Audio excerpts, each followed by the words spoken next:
Samantala, direktiba para sa agarang paghahanda sa tsunami, ibinahagi ng OCD sa ilang rehiyon. Tutukan sa report. Nagbaba ng direktiba ang Office of Civil Defense sa Ilocos Region, Cagayan Valley at Central Luzon para sa agarang paghahanda sa posibleng tsunami.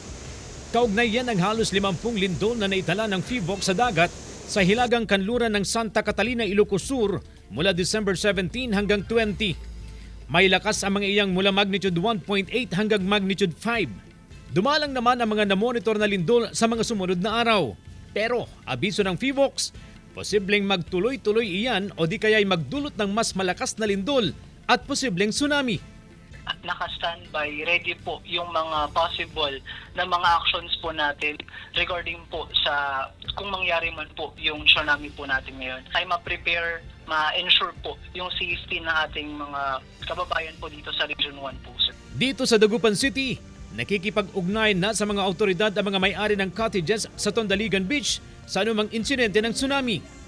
Nakahanda na rin daw ang mga autoridad sa posibleng tsunami sa Cagayan. Bilang paghahanda, alamin kung may panganib ng tsunami ang inyong lugar. Alamin kung saan ang pinakamalapit na evacuation center at pinakamabilis na daan papunta rito. Makilahok sa mga pagsasanay at pagkahanda ng komunidad sa baha. At ihanda ang go bag na naglalaman ng mga pangangailangan ng pamilya.